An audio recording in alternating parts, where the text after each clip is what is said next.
I personally have found it a very, I don't know about you, but a very inspiring and I think a very challenging day today. I think it was, thinking about planning this event, both of those things, it has certainly been challenging, because one of the things that I think events like today has reminded me very strongly is that, of course, and I was making the joke earlier, wasn't I, about a demonstration among students being perhaps a group of climate deniers, and there's been some reference to climate change deniers among my colleague elected members, and of course that is perfectly true. But I think one of the big challenges for all of us in this auditorium, isn't it? It is that there's a lot of hearts and minds still to be won out there in our community.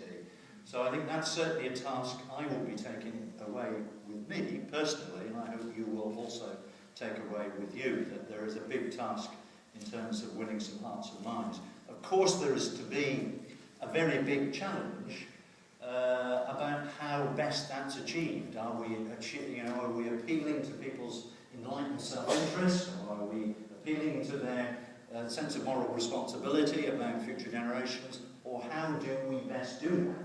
I imagine it's probably an eclectic approach that's needed, that we need to use different methods for different audiences, I suspect. I think there's also another fundamental challenge that one or two of our speakers threw out today, and that is actually what we have all become accustomed to in a relatively affluent Western society that we live in here in Britain. High levels of consumption, undeniably, a dependence on motor car, undeniably, thoughtless use of energy, and as Robin at the beginning of the day reminded us, reckless use of scarce resources for building purposes, ending up with us disposing of buildings on average. I think you said 16 years, Robin, lifetime of some buildings in the capital city. So I take away a lot of challenges, but equally I take away, I think, quite a lot of inspiration, which I hope you also will share, because I think there has been, if I think back to a cause I've personally been committed to for a very long time, I remember feeling and being very much in a very small minority of people 10, 15, 20 years ago. You were regarded as a little bit of a freak. You were talking about climate change.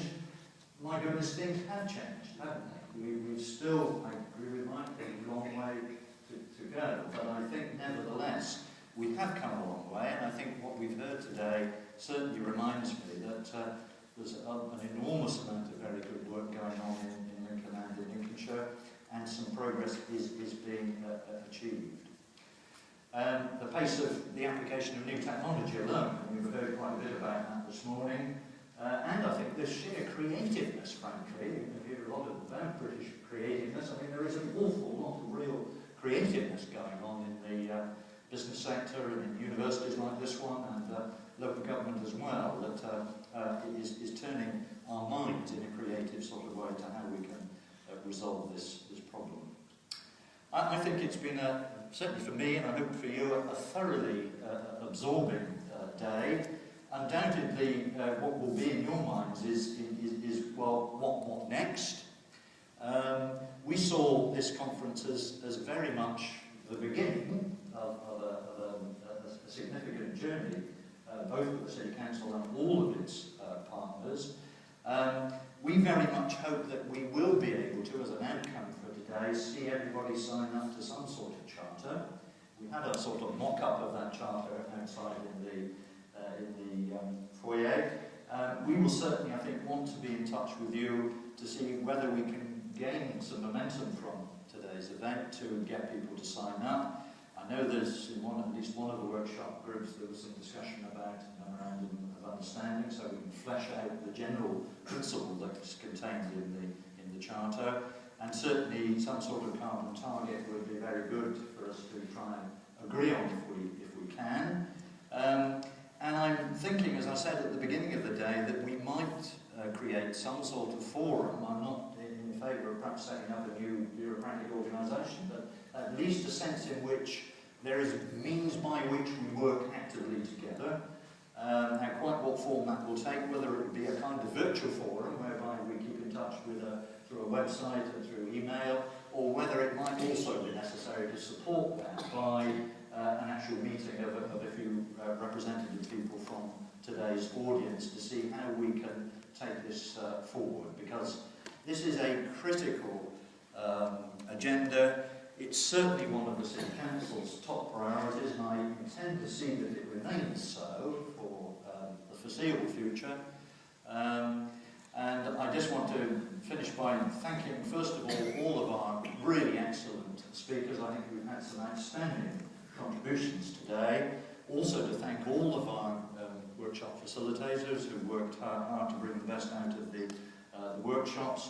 And also particularly, I think, to thank Kate and Sue Vickers. I don't know whether Sue is still here or whether she's at the back. Hello, Sue.